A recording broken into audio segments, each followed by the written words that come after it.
Bonjour, l'acti secrète, encore une fois, pour vous servir.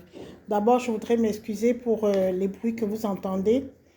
C'est parce que en haut de mon étage, il y a quelqu'un qui fait des travaux, donc vous allez entendre quelques bruits. J'espère que ça ne va pas trop déranger ce que je suis en train de dire. J'espère que vous allez bien, que vous êtes encore à l'écoute parce que nous suivons un processus. Là, je suis rentrée dans un travail par rapport à un but bien déterminé. C'est la prière, l'importance de la prière. Dans une vidéo, je vous ai montré l'importance de la prière. Le titre, c'est euh, Pourquoi je prie. Et dans une autre vidéo, j'ai expliqué comment je m'adresse à Dieu. Donc, vous regardez dans l'actif secret, vous allez retrouver toutes ces vidéos. Maintenant, je vais vous expliquer ce que vous devez faire après la prière. Parce qu'il ne suffit pas seulement de prier, mais qu'est-ce qu'on fait après?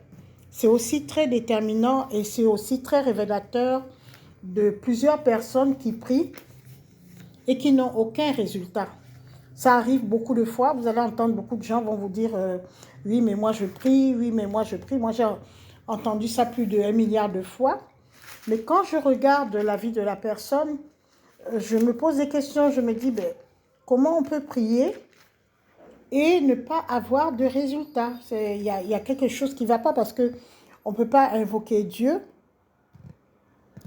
et il n'y a pas de résultat, c'est qu'il y a un problème quelque part. Donc, pour ça, je prends ma base, c'est toujours la Bible, et je vous ramène dans le livre de Habakkuk au chapitre 2. Donc, Habakkuk au chapitre 2, c'est dans la Bible, parce que moi, les conseils que je vous donne, je ne vais pas vous cacher, ça ne vient pas de moi. Hein. Moi, je ne suis pas la lumière qui sait tout. Non, c'est vrai que j'ai mes expériences, j'ai ce que je regarde autour de moi, mais le vrai fondement, c'est la parole de Dieu. Et d'ailleurs, ma pensée vient pour beaucoup de la parole de Dieu. J'ai été très imprégnée et je suis toujours très imprégnée de la parole de Dieu.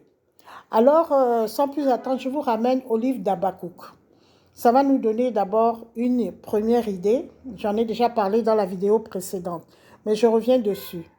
Donc, Habakkuk, c'était un prophète qui a posé certaines questions à Dieu. Et dans le chapitre 2, au verset 1, il dit « J'étais à mon poste et je me tenais sur la tour. Je veillais pour voir ce que l'Éternel me dirait et ce que je répliquerais à ma plainte. » Au verset 2, il écrit « L'Éternel m'adressa la parole et il dit « Écris la prophétie, grave-la sur des tables afin qu'on la lise couramment, car c'est une prophétie dont le temps est déjà fixé. Elle marche vers son terme, elle ne mentira pas. Si elle tarde, attends-la. Car elle s'accomplira certainement. » Voilà, Habakkuk, chapitre 2, du verset 1 au verset 3. Déjà, dès le départ, on voit quelque chose qu'il faut faire après la prière. Il est dit, j'étais à mon poste et je veillais pour voir ce que l'Éternel me dirait. Vous avez fait une sollicitation à Dieu, que ce soit Dieu merci pour tout ce que tu m'as donné, ou Dieu, etc. Là encore, ça passe. Mais lorsque vous avez un besoin, peut-être vous avez besoin d'un travail, vous avez besoin d'un conjoint, vous avez besoin des enfants, vous avez besoin d'une bonne santé, parce que c'est les 4 points-là qui sont les points vraiment focaux de toutes les complaintes que nous faisons à Dieu. La santé, le mariage, les enfants et le travail. De là découleront tout le reste. Donc, vous avez demandé l'une de ces 4 choses et vous devez faire comme Habakkuk. Habakkuk dit « J'étais à mon poste ». Cela signifie que lorsque l'on communique avec Dieu, il y a un poste sur lequel nous devons rester pour attendre sa réponse. Il y a un endroit sur lequel nous devons rester pour attendre sa réponse. Je vais vous donner un exemple. Admettons que vous soyez en train de prier pour demander à Dieu un travail. Seigneur, je veux le travail. Seigneur, je suis prêt à travailler. Le travail que tu me donnes, je prends. Oh, merci Dieu. Oh, ceci, oh cela, avec les larmes, avec la sueur et tout. Vous priez vraiment à fond, à fond. Et lorsque vous avez terminé la prière, vous vous levez, vous prenez une bouteille de bière, vous commencez à boire. Après, vous allez voir les amis. Après, vous revenez. Vous allez d'abord forniquer avec votre deuxième bureau, votre maîtresse, votre tisa ou je ne sais quoi. Ensuite, vous revenez, vous affalez sur le lit. Vous dormez. Le lendemain, vous vous réveillez à 11 h du matin. Vous êtes couché. Vous demandez à votre épouse est-ce qu'il y a à manger, etc., etc., etc. Je pense que vous comprenez là où je veux arriver. On vous a parlé d'un poste. On vous a parlé d'un endroit. À partir de cet endroit-là, Dieu va vous donner votre réponse. Si vous n'êtes pas à cet endroit au moment où Dieu vient de déposer la réponse, eh bien, vous n'aurez pas votre réponse. Et ça peut durer comme ça 1 an, 2 ans, 3 ans, 10 ans, 20 ans, jusqu'à ce que vous n'ayez même plus la force de faire quelque chose dans votre vie. Il y a un endroit où nous devons attendre Dieu. Il n'y a pas un endroit physique en tant que tel, mais un endroit où nous devons attendre la réponse de Dieu, c'est-à-dire un endroit, comment je peux expliquer? C'est un endroit et aussi un comportement et un environnement. C'est ça qu'on dit, j'étais à mon poste pour attendre la réponse. Si, dès que vous avez fini la prière, vous allez dans un bar tonitruant avec des bruits de musique et tout, même si Dieu veut vous répondre sur le champ, parce que lui-même, il sait quand il doit vous répondre. Il y a des moments, il va vous répondre là tout de suite à l'instant T. Il y a des moments, il va vous répondre dans 1 semaine, dans 2 semaines, etc. Il sait lui-même à quel moment il va vous répondre. J'étais à mon poste, c'est-à-dire j'étais d'abord dans un endroit calme. Après la prière, il faut rester dans le calme. C'est là où je voulais en venir. Il faut rester dans le calme. Dans ma dernière vidéo, je vous ai déjà dit que quand vous avez prié ou quand vous êtes dans un programme de prière, n'allez pas ameuter tout le monde. Oh, tu sais, moi je suis en train de prier. Oh là, je suis en train de... Non, restez dans le calme. Rester dans le calme, ça veut dire que du matin jusqu'au soir, évitez de palabrer avec les gens. Évitez d'aller rendre visite aux gens. Ça, c'est aussi un secret. Évitez d'aller rendre visite aux gens. Quand vous avez prié, évitez d'aller dans tel mariage aujourd'hui, demain tel mariage, après-demain un décès, après... Non, des fois, il faut se replier sur soi-même pour être présent quand Dieu va donner sa réponse. Des fois, il faut être aux abonnés absents pour les gens, pour être présent quand Dieu va donner sa réponse. Et vous allez remarquer que quand vous rentrez dans un jeûne de prière, même les gens qui ne vous fréquentaient pas, que ce soit des parents ou des amis, vous allez voir que c'est à ce moment-là que votre téléphone va sonner toutes les 5 secondes. Toutes les 5 secondes, pour des choses totalement inutiles, qui n'ont aucun impact positif dans votre vie. Ça, ce sont les distractions. Ce sont les perturbations pour que lorsque Dieu viendra te donner sa réponse, tu ne seras pas à ton poste. Après une prière, après une série de prières ou après une prière, reste tranquille. Tu peux même prier le matin quand tu sors, avant de sortir plutôt de ta maison. Tu rentres dans la voiture, tu commences à démarrer et tu vois qu'il y a une autre voiture qui te fait une queue de poisson. Garde ton calme. Tu vois qu'il y a un embouteillage. Garde ton calme. Parce que quand tu vas te mettre dans la colère, tu ne seras plus à ton poste. Parce que le poste au niveau duquel Dieu va te donner la réponse, c'est un poste où il y a le calme. C'est un poste où il y a la paix. C'est un poste où il n'y a pas la colère. C'est un poste où il n'y a pas les impudicités. C'est un poste de sérénité, de tranquillité, de concentration. C'est à ce moment-là que tu seras réceptif à la réponse de Dieu. Ça, c'est le premier point. C'est de rester à ton poste. Le deuxième point, tu as prié, tu as demandé quelque chose à Dieu. Maintenant, Dieu va te donner une réponse par rapport à ce que tu lui as demandé. Maintenant, il te revient de te lever pour agir. Parce que le problème, ce n'est pas de prendre ton souci et de le mettre au pied de Dieu. Ou bien, comme je l'ai recommandé, d'écrire dans une feuille et de le mettre dans ta Bible. Parce que ça, c'est la part de Dieu. Une fois que Dieu a fait son travail, maintenant, toi aussi, tu as un travail à faire, c'est de te lever. Si on revient à l'exemple du départ, le monsieur qui a demandé à Dieu de lui donner un travail, bien, il a prié. Il a mis son problème au pied de Dieu. Maintenant, il faut qu'il commence à rédiger ne serait-ce qu'un curriculum vitae. Il faut qu'il commence à faire l'inventaire de ses capacités, de ses dons. Parce que, qu'est-ce que je sais faire? Je sais lire, je sais écrire, je sais, je sais pas moi, conduire, je sais faire de la mécanique, sais faire de l'électricité, je sais, tout ce que tu sais faire, fais l'inventaire. Par rapport à ça, fais ton CV. Même si tu n'as pas les diplômes qui correspondent. Il y a beaucoup d'emplois maintenant, les gens préfèrent ceux qui ont la pratique à ceux qui sont bardés de diplômes, mais qui sont incapables de travailler. Donc, ne te décourage pas. Ne te dis pas, je n'ai pas de diplôme, je n'ai pas le bac, je n'ai pas le master, je n'ai pas le doctorat, je n'ai pas ceci, je n'ai pas cela. Ça, pour ma part, bon, pour moi qui suis employeur, sincèrement, si tu viens avec un super doctorat et que tu viens me déranger dans ma pharmacie, moi, je ne peux pas te garder.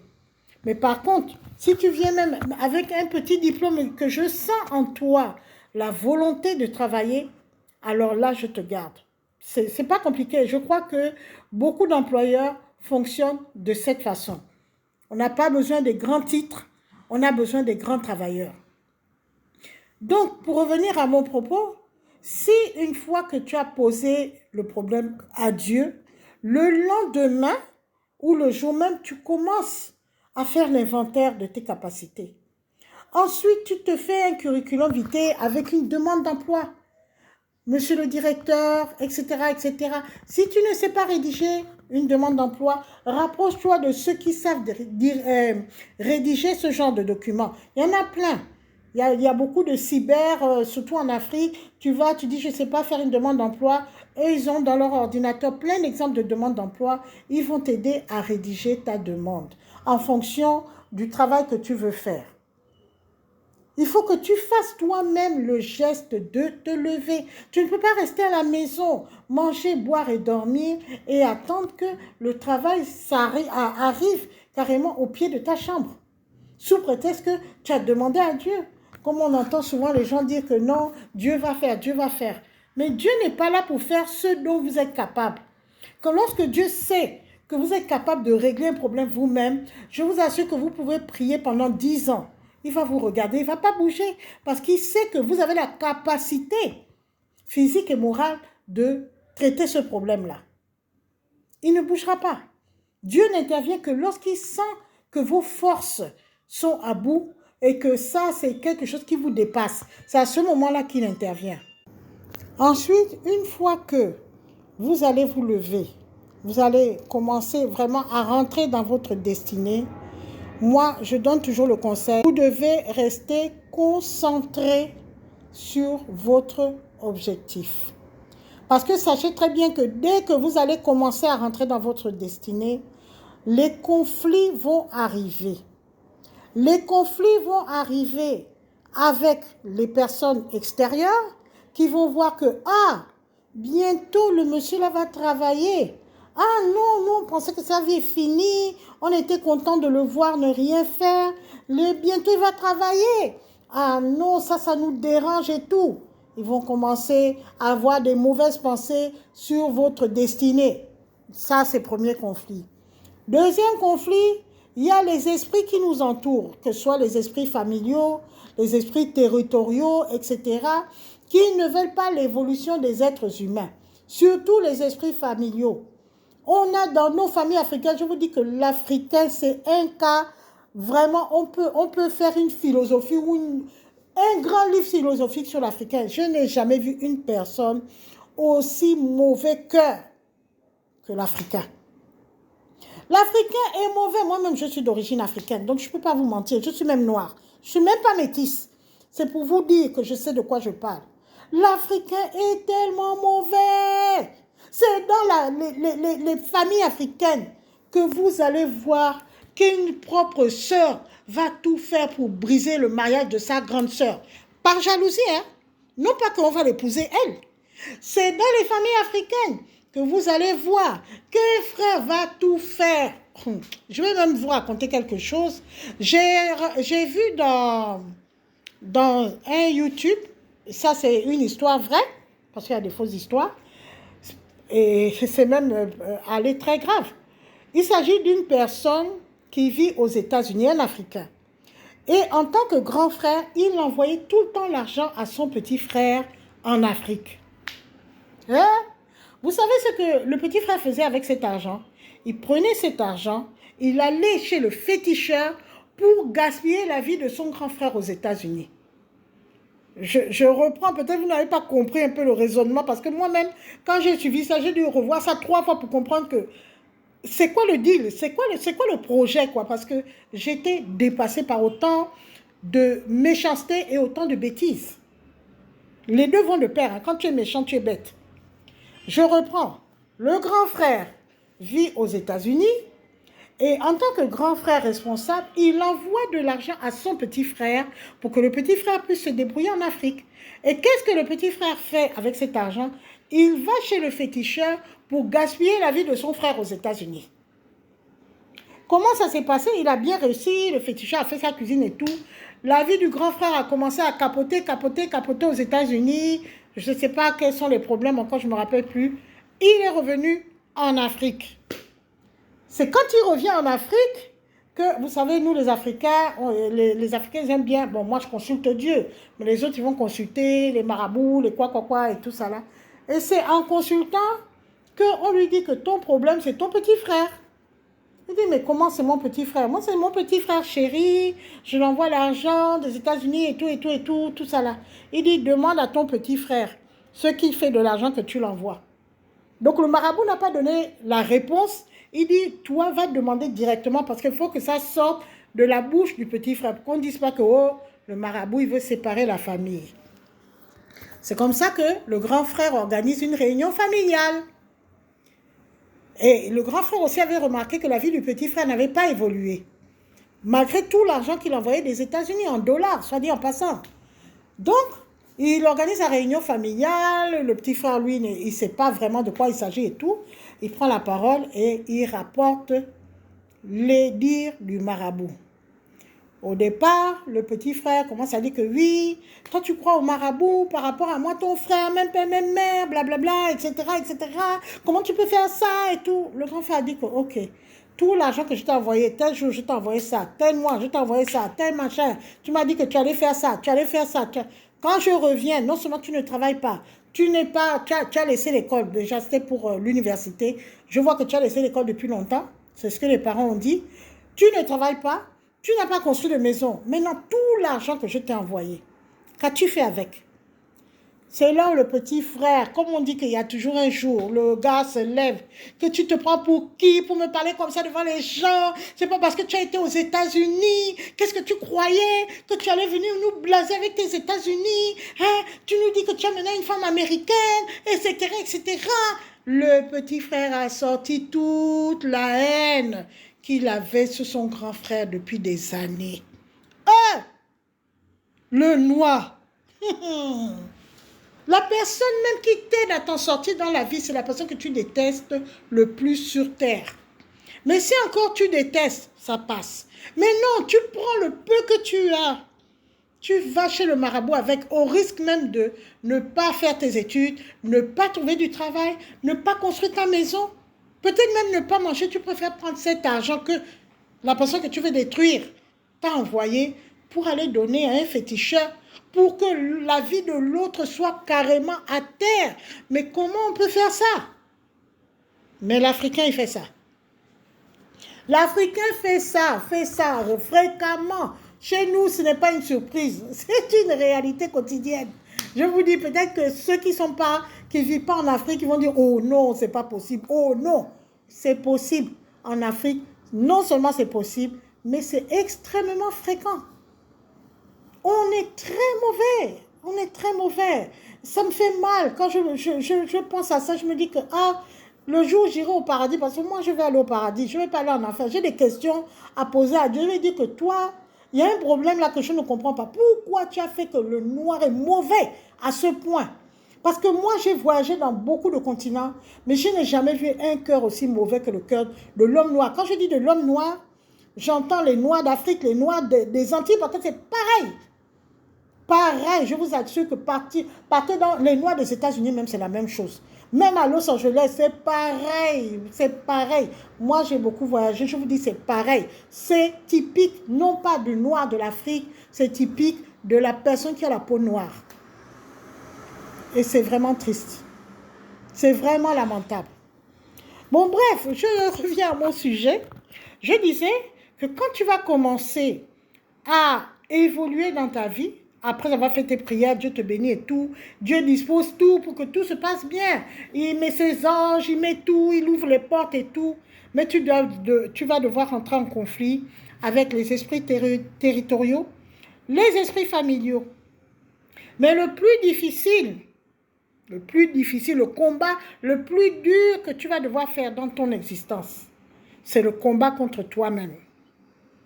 Le combat contre toi-même, c'est-à-dire, il va falloir que tu sortes de ta zone de confort. Ta zone de confort n'est pas forcément une zone où tu es dans le confort. Mais c'est une zone où tu as l'habitude d'être, même si c'est dans la pauvreté. Même si tu dors là où il y a les rats et les asticots, c'est ta zone de confort. Parce que tu as fait beaucoup d'années dedans. Tu te dis, bon, là où il y a les rats et les asticots, je n'ai même pas besoin de nettoyer la maison. Je n'ai pas besoin de repeindre la maison. Je n'ai pas besoin de travailler puisque mes voisins aussi ne travaillent pas. On a un bar à côté, on va les boire. Bon, c'est tranquille, quoi. On continue. C'est ça que j'appelle la zone de confort. C'est ça que j'appelle la zone de confort, qui n'est pas forcément un confort, mais je dirais la zone de tes habitudes. Il va falloir que tu luttes contre ça. Que tu te battes contre cette zone de confort-là. Et ça, c'est le thème de ma prochaine vidéo. Je vous invite vendredi prochain. Vous allez avoir la suite de cette vidéo. Au revoir et que Dieu vous bénisse.